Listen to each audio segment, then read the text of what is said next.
स्वागत है आप सभी का अपना प्यारा सा यूट्यूब चैनल मैथ दीवाने विद्याकुल में। दोस्तों आज के इस वीडियो में हम लोग क्लास 10th के हिंदी का मॉडल पेपर 1 के क्वेश्चन नंबर 45 से लेकर 90 तक करने वाले हैं। दोस्तों आज की इस वीडियो को आप शुरू से लेकर लास्ट तक देख लेते हैं तो निश्चित पूर्वक आप यहां से 3 या 4 नंबर आप अपने बोर्ड एग्जाम के लिए अचीव कर पाएंगे। बोर्ड एग्जाम किसके लिए? 2023 के लिए।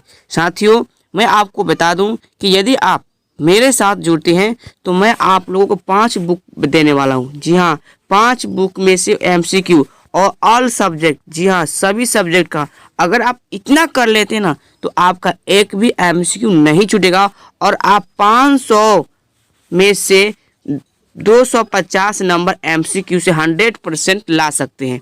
तो यह कब होगा? जब आप हमारे साथ जुड़िएगा तब।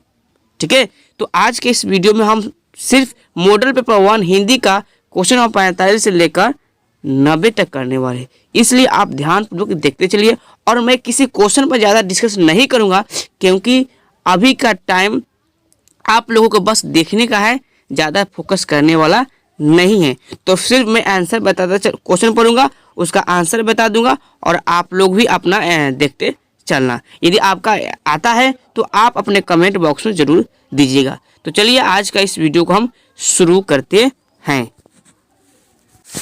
आज का हमारा पहला ऑब्जेक्टिव क्वेश्चन है, क्या कहता है साथी सुनिए, रोन नदी किस देश में है? तो उसका जो राइट आंसर होगा वो होगा आपका ऑप्शन नंबर बी, यानी रोन नदी जो है ना वो कहाँ है? फ्रांस में है। ठीक है, चलिए next question, question number 2। Question number 2 कहता है कि लेखक अपने पिता से मछली क्यों मांगना चाहता था? ठीक है, ये मछली वाले चैप्टर में से बताइए। इसका जो राइट आंसर होगा, आप लोग सही बोल रहे हैं, यानी option number C is the right answer, यानी कुएं में पालने के लिए। चलिए नेक्स्ट क्वेश्चन, क्वेश्चन नंबर कह रहा है क्या कि कविता नहीं है। कौन कविता नहीं है बताइए? तो इसका जो राइट आंसर होगा वो होगा आपका option number D is the right answer, यानी शिक्षा और संस्कृति। यह क्या नहीं है? यह कविता नहीं है। ठीक है, चलिए नेक्स्ट क्वेश्चन, नेक्स्ट क्वेश्चन क्या कहता है? राजदूत में है, तो राजदूत क्या लिखेंगे? राजा का दूत। क्या होगा? राजदूत। जब भी काके की वाला जाए तो समझ जाइए वो कौन सा समास होगा? तत्पुरुष समास। चलिए नेक्स्ट क्वेश्चन, चलिए क्वेश्चन नंबर कहता है, क्या कहता है कि गिरधर लाल है। गिरधर क्या है? तो इसका जो राइट आंसर होगा वो होगा option number C is the right answer. Next question कहता है, मैक्स मुलर के अनुसार सर्वाधिक संपदा और प्राकृतिक सौंदर्य वाला परिपूर्ण देश है तो वह कौन सा देश है? तो इसका जो राइट आंसर होगा ऑप्शन नंबर डी, यानी भारत। किसके बारे में जिक्र किए साथियों? ये भारत के बारे में ही जिक्र किए हैं, इसलिए इसका राइट आंसर कौन हो जाएगा? Option number D the correct answer. चलिए नेक्स्ट क्वेश्चन देखते हैं, क्वेश्चन नंबर 51 कहता है व्यंजन संधि का उदाहरण नहीं है। तो सबसे पहले मैं बता दूं, जब भी संधि या उपसर्ग या प्रत्यय, जी हाँ संधि उपसर्ग या प्रत्यय से जब भी प्रश्न है तो उसका आप संधि विच्छेद कर लीजिए। जब आप संधि विच्छेद कर लेते हैं तो 100% आपका जो प्रश्न है ना वह सही होने का चांसेस रहता है। ठीक है, तो बताइए, तो चलिए इसका हम संधि विच्छेद करते हैं। पहला का संधि विच्छेद होगा पुनः धन जन्म, पुनर्जन्म। दूसरा का संधि विच्छेद क्या होगा? वाक धन ईश। और तीसरा का संधि विच्छेद क्या होगा? जगत धन नाथ। तो बताइए कौन सा है? नहीं है तो है यहाँ पे क्या है? एक विसर्ग संधि है, ये तो व्यंजन संधि है, ये भी व्यंजन संधि है, लेकिन ऑप्शन नंबर डी कर क्या उपयोग सभी, क्या सभी व्यंजन संधि है? व्यंजन संधि नहीं है, इसका आंसर है नहीं भाई, सभी व्यंजन संधि थोड़े है। तो चलिए इसका जो राइट आंसर होगा कौन होगा? Option number A is the correct answer, क्योंकि ये क्या है? यह एक विसर्ग संधि है। चलिए नेक्स्ट क्वेश्चन कहता है कि मछली कहानी के लेखक है। अब बताइए मछली कहानी के लेखक कौन है? तो वो है आपका विनोद कुमार शुक्ल। जी हाँ, विनोद कुमार शुक्ल। और मैं बोल दूं कि आपके जो गद्य खंड है उसका विधा और उनके कौन कौन से लेखक है और लेखक के थोड़ा इंट्रोडक्शन के बारे में आप बिल्कुल 100% जानकारी रखिए, क्योंकि हर साल इससे प्रश्न तो बनता ही रहता है। ठीक है, चलिए नेक्स्ट क्वेश्चन कहता है कि धर्मात्मक का संधि विच्छेद कैसे होगा। तो आप बहुत इजी तरीके से इसका आंसर दे पाएंगे। धर्मात्मक को हम कैसे करते हैं संधि विच्छेद, ध्यान से सुनना। तो लिखते हैं हम धर्म धन आत्मा। तो यह जहाँ पर लिखा होगा वही हमारा सही आंसर होगा। तो देखिए कहाँ लिखा है धर्म धन आत्मा, यहाँ पर लिखा हुआ है, यानी option number D is the right answer. चलिए नेक्स्ट क्वेश्चन देखते हैं। नेक्स्ट क्वेश्चन कहता है कि निबंध है, इनमें से कौन निबंध है। ठीक है, तो इसका जो राइट आंसर होगा वो होगा आपका कौन सा, option number A is the right answer. परंपरा का मूल्यांकन। मछली क्या है, यह एक कहानी है। बहादुर भी क्या है, एक कहानी है। और भारत माता जो है ना, ये एक काव्य खंड वाला में से है। चलिए नेक्स्ट क्वेश्चन देखते हैं। कहता है कि इनमें शुद्ध शब्द कौन है। तो इसमें शुद्ध शब्द है वो क्या है, option number A the right answer, यानी रोशन। चलिए नेक्स्ट क्वेश्चन कहता है मैक्स मूलर का विद्वान थे। और मैक्स मूलर किस देश के विद्वान थे, तो ये थे जर्मन का। जी हाँ, ये जर्मनी थे, जर्मन के विद्वान थे। कहाँ के थे, ये जर्मनी थे, यानी जर्मन देश के क्या थे, विद्वान थे। जर्मन लोगों को जर्मनी कहते हैं, भारत लोगों को भारतीय बोलते हैं, ब्रिटेन लोगों को ब्रिटिश बोलते हैं, अमेरिका लोग अमेरिकन बोलते हैं, है ना। चलिए नेक्स्ट क्वेश्चन कहता है कि राजस्थान भाषा के सफल कहानीकार कौन है। राजस्थानी भाषा के सफल कहानीकार कौन है, तो इसका जो राइट आंसर वो होना चाहिए साथियों मेरे वजह से वो होना चाहिए option number A is the right answer. Next question कहता है बुढ़ापा में कौन सा प्रत्यय है। तो इसका भी संधि विच्छेद करेंगे। क्या करेंगे, ध्यान से सुनना। बुढ़ा धन आपा आप। चलिए तो कहता है नेक्स्ट क्वेश्चन कि बुढ़ापा में कौन सा प्रत्यय है। तो ध्यान से, बुढ़ापा में जो आपा प्रत्यय है।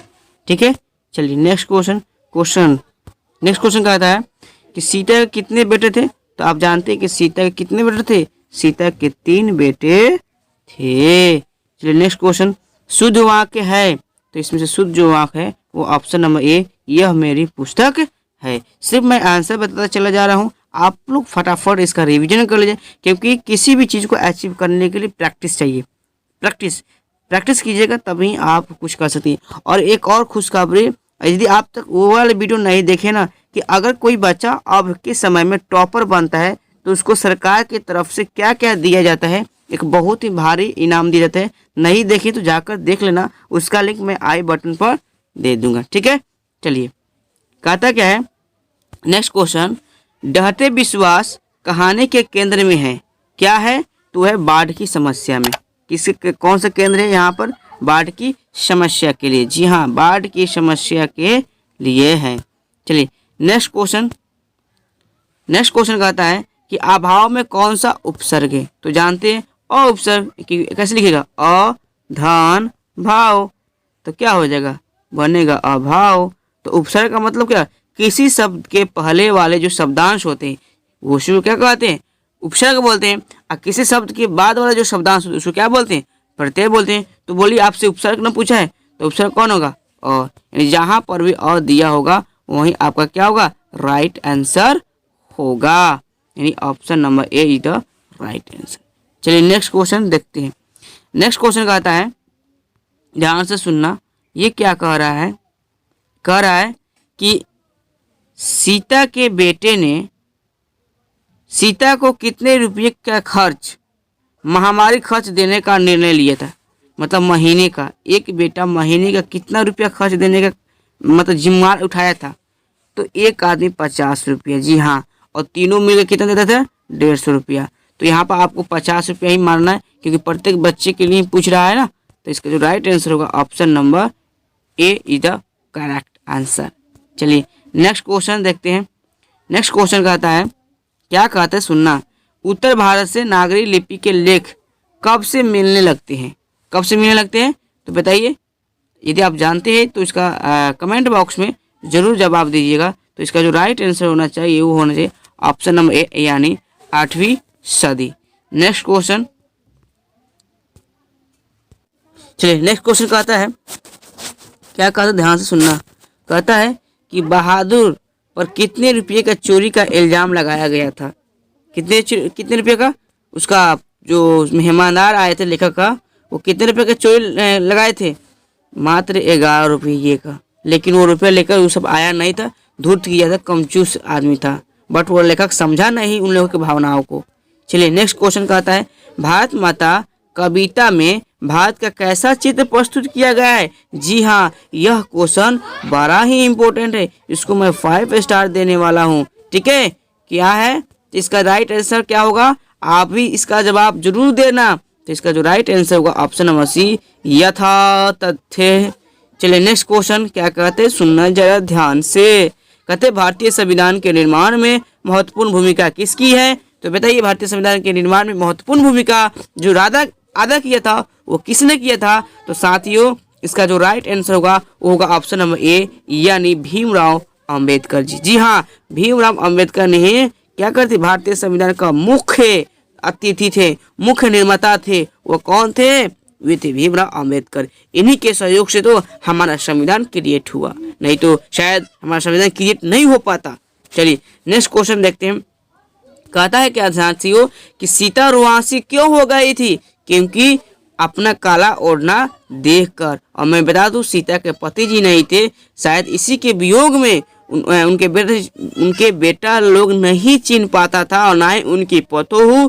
तो जब उनको अपने पति का याद आता है, इसलिए अपने काला ओढ़ना देखकर क्या हो जाती है? रुआंसी हो जाती है। तो इसका जो राइट आंसर होना चाहिए वो होना चाहिए कौन सा साथियों? Option number C is the right answer. चलिए नेक्स्ट क्वेश्चन कहते हैं कि किस देश के लोग बड़े बड़े नख पसंद करते हैं? जी हाँ, नख का मतलब यहाँ है नाखून। बताइए कौन ऐसा देश है जहाँ पर लोग बड़ा बड़ा नाखून, इतना बड़ा बड़ा, ऐसा और किस्म किस्म का? तो बताइए वो कौन ऐसा देश है? तो आपका जो राइट आंसर होगा वो होगा option number A is the right answer, यानी गौ देश के लोग। चलिए नेक्स्ट क्वेश्चन कहता है, क्वेश्चन क्या कि हिरोशिमा कहाँ है? बताइए हिरोशिमा कहाँ है? तो इसका जो राइट आंसर होना चाहिए ऑप्शन नंबर डी, यानी हिरोशिमा जो है ना वह जापान में है। जी हाँ, वह जापान में है। नेक्स्ट क्वेश्चन कहता है कि नागरी लिपि शीर्षक पाठ किस पुस्तक से लिया गया है? या किस पुस्तक से लिया गया है जो नागरी लिपि है? तो ये बच्चे साथियों लिया गया है आपका ऑप्शन नंबर बी, यानी भारतीय लिपियों की कहानी से लिया गया है। कहाँ से लिया गया है? भारतीय लिपियों की कहानी से लिया गया है। चलिए नेक्स्ट क्वेश्चन, मराठी भाषा की लिपि क्या है? मराठी भाषा की लिपि क्या है? वो है आपका देवनागरी। जी हाँ, वो क्या है? वो है आपका देवनागरी। नेक्स्ट क्वेश्चन कहता है किसे खोकर ईश्वर अपना अर्थ खो बैठेंगे? किसे खोकर ईश्वर अपना अर्थ, यहाँ ध्यान सुना। और ये क्वेश्चन बड़ा ही इंपॉर्टेंट है आपके बोर्ड एग्जाम के लिए। और कौन सा बोर्ड एग्जाम? 2023 के लिए। इसलिए इसको ध्यान से पढ़िए और इसको अगर याद नहीं है तो अभी याद कर लीजिए। तो इसका जो राइट आंसर होगा option number C is the right answer, यानी भक्त के लिए। चलिए नेक्स्ट क्वेश्चन देखते हैं। कहता है कि Rafale, Leonardo da Vinci, Angelo किसकी देन है? बताइए ये किसकी देन है? तो ये आपका इटली का। जी हाँ, ये किसकी देन है? ये आपका इटली की ये देन है। ये इटली की देन से ही ये चीज है। ओके, चलिए नेक्स्ट क्वेश्चन कहता है क्या साथियों, अक्षर ज्ञान कविता में पंक्ति से क्या उतर जाता है? क्या उतर जाता है? तो इसका जो राइट आंसर होना चाहिए वो होना चाहिए ऑप्शन नंबर बी, यानी ख। नेक्स्ट क्वेश्चन देखते हैं। क्वेश्चन क्या कहता है, ध्यान से सुनना।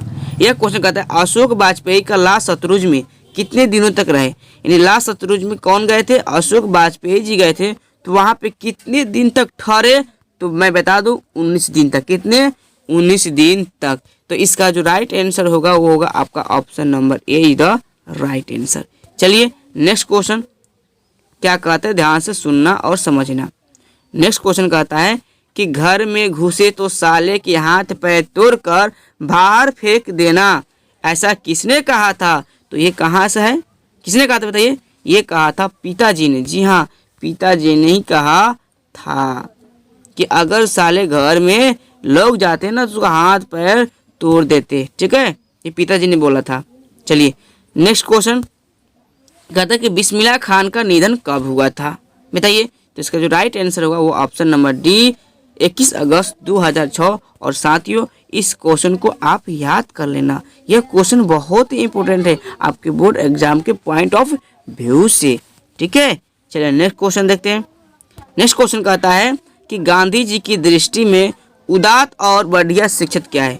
मतलब यहाँ पर लिखना उद्दत, जी हाँ उद्दत और बढ़िया शिक्षा क्या है, वो है अहिंसक का प्रतिरोध। जी हाँ, अहिंसक का प्रतिरोध ही उनके अंदर यह क्या है, उनके अनुसार बढ़िया शिक्षा है। ठीक है, चलिए नेक्स्ट क्वेश्चन देखते हैं। क्वेश्चन नंबर 80 क्या कहता है, ध्यान से ना। गुरु नानक किस भक्ति धारा के कवि हैं। एक गुरु नानक होगा, एक रक्षक खान होगा, तो आप कंफ्यूजन हो जाएंगे। ठीक है, तो गुरु नानक में ध्यान से नहीं, यहाँ पर 9 है तो 9 से समझ जाना निर्गुण। जी हाँ, 9 से आपको क्या समझना है, निर्गुण। ठीक है, हाँ, तो इसका जो राइट आंसर होगा वो कौन सा होगा आप बताइए। Option number B is the right answer. चलिए नेक्स्ट क्वेश्चन देखते हैं। गुरु नानक जी का मृत्यु कब हुआ था। यह भी क्वेश्चन बड़ा ही इम्पोर्टेंट है आपके बोर्ड एग्जाम के पॉइंट ऑफ व्यू से। तो इसका जो राइट आंसर होना चाहिए वो होना चाहिए option number C is the right answer. यानी 1539 ईस्वी में क्या हुआ था, हमारे गुरु नानक जी यानी जो निर्गुण भक्ति धारा के जो थे वो क्या हो गए, मर गए थे। जी हाँ, दुनिया से चले गए थे। चलिए नेक्स्ट क्वेश्चन देखते हैं। चलिए क्वेश्चन का आता है क्या, ध्यान से सुनना। कहता है कि रसखान दिल्ली के बाद कहाँ चले गए। जो रसखान जी थे वह दिल्ली के बाद कहाँ चले गए थे। तो इसका जो राइट आंसर होना चाहिए वो होना चाहिए option number B is the correct answer. यानी वे चले गए थे वर्ज भूमि। जी हाँ, कहाँ चले गए थे, वर्ज भूमि चले गए थे। कौन, रसखान जी। ठीक है, चलिए नेक्स्ट क्वेश्चन देखते हैं। नेक्स्ट क्वेश्चन कहता है रसखान की भक्ति कैसे दी। मैं अभी आपको बताया हूँ कि यहाँ से प्रश्न पूछते हैं तो गुरु नानक जी से पूछेगा, एक रसखान जी से पूछेगा। तो गुरु नानक जी में 9 था इसलिए हमने बोला निर्गुण, और रसखान जी में 100 है। जी हाँ, ध्यान सुनना, रसखान जी में 100 है तो हम बोल सकते हैं सगुण। जी हाँ, हम क्या बोल सकते हैं, सगुण। तो इसका जो राइट आंसर होगा वो होगा option number A is the right answer. चलिए नेक्स्ट क्वेश्चन देखते हैं। कहता है क्या, ध्यान से सुनना, क्या कहता है, ध्यान से सुनना। कवि प्रेमधन के अनुसार भारत में आज कौन सी वस्तु दिखाई नहीं पड़ती। कवि प्रेमधन के अनुसार भारत में आज कौन सी वस्तु दिखाई नहीं पड़ती है। यदि आप जानते हैं तो कमेंट बॉक्स में जरूर दीजिए। और यह क्वेश्चन बहुत ही इंपॉर्टेंट है। तो इसका जो राइट आंसर होना चाहिए वो होना चाहिए ऑप्शन नंबर ए यानी भारतीयता। चलिए नेक्स्ट क्वेश्चन क्या कहता है। कहता है कि कौन चाहते थे कि सभी देशों की संस्कृति की हवा उनके घर के पास बहती रहे। कौन चाहते थे। तो इसका जो राइट आंसर होगा वो होगा option number C is the right answer. यानी महात्मा गांधी क्या चाहते थे, वो यही चाहते थे कि जितने भी देश हैं उन देशों की जो संस्कृति की जो हवाएं मेरे ही खिड़की से, मेरे ही घर से बहती हुई चली जाए। ठीक है, चलिए नेक्स्ट क्वेश्चन देखते हैं। कहता है कि स्वदेशी शीर्षक पाठ्य पुस्तक में संकलित कविता किस छंद में है। और साथियों ये भी क्वेश्चन मोस्ट इम्पोर्टेंट क्वेश्चन है आपके बोर्ड एग्जाम 2023 के लिए। इसलिए इस क्वेश्चन को यदि आप नहीं जानते तो ध्यानपूर्वक याद कर लीजिए। ठीक है, तो इसका जो राइट आंसर होना चाहिए वो होना चाहिए option number B is the right answer, यानी दोहा छंद है। ठीक है, चलिए नेक्स्ट क्वेश्चन देखते हैं। नेक्स्ट क्वेश्चन कहता है कि शंभू महाराज बिरजू महाराज से कौन थे। यह भी क्वेश्चन 2023 में आएगा, मैं गारंटी लेता हूं कि छप गया होगा। ये रिपीटेड क्वेश्चन है, बहुतों बार पूछा हुआ है और इस बार आशा है कि आएगा ही आएगा। तो बताइए इसका राइट आंसर क्या होगा। चलिए इसका राइट आंसर होगा वो option number C is the right answer, यानी चाचा। चलिए नेक्स्ट क्वेश्चन देखते हैं। भारत सरकार ने दिनकर को कौन सा अलंकार प्रदान किया था। जी हाँ, आप सही सुन रहे हैं कि भारत सरकार ने दिनकर को कौन सा अलंकरण प्रदान किया था। तो इसका जो राइट आंसर होना चाहिए वो होना चाहिए ऑप्शन नंबर डी, यानी पद्म विभूषण। चलिए नेक्स्ट क्वेश्चन कहते हैं। नेक्स्ट क्वेश्चन क्या कहता है, ध्यान से सुनना। कौन सी कृति अज्ञेय की है। तो इसका जो राइट आंसर होना चाहिए option number C is the right answer. और मैं बता दूं यह भी क्वेश्चन इंपॉर्टेंट नहीं, आपको तो खराब तो लगेगा लेकिन आपके बोर्ड एग्जाम के पर्पज से यह बहुत ही इंपॉर्टेंट है, तो इसको भी ध्यान में रख लीजिएगा। तो आज की इस वीडियो का लास्ट MCQ वो क्या कहता है, ध्यान से सुनना जरा। कहता क्या है कि एक वृक्ष की हत्या के कवि कौन है, क्या आप बता सकते हैं? जी हाँ बता सकते हैं। इसका जो राइट आंसर वो होगा कुंवर नारायण। सो दोस्तों आज की इस वीडियो में बस इतना ही। यदि आप चाहते हैं कि हमारा हाँ ना एकदम ऑब्जेक्टिव में एक भी प्रश्न नहीं छूटे, 50 अप टू 50 पूरे सब्जेक्ट में आए, तो साथियों मेरे साथ जुड़िए और अधिक से अधिक इस वीडियो को शेयर कीजिए ताकि मैं मोटिवेट हो सकूं और आप लोगों को 5 किताबों का लाभ दे सकूं। तो साथियों मिलते हैं नेक्स्ट वीडियो में, तब तक के लिए जय हिंद, वंदे मातरम, बी सेफ।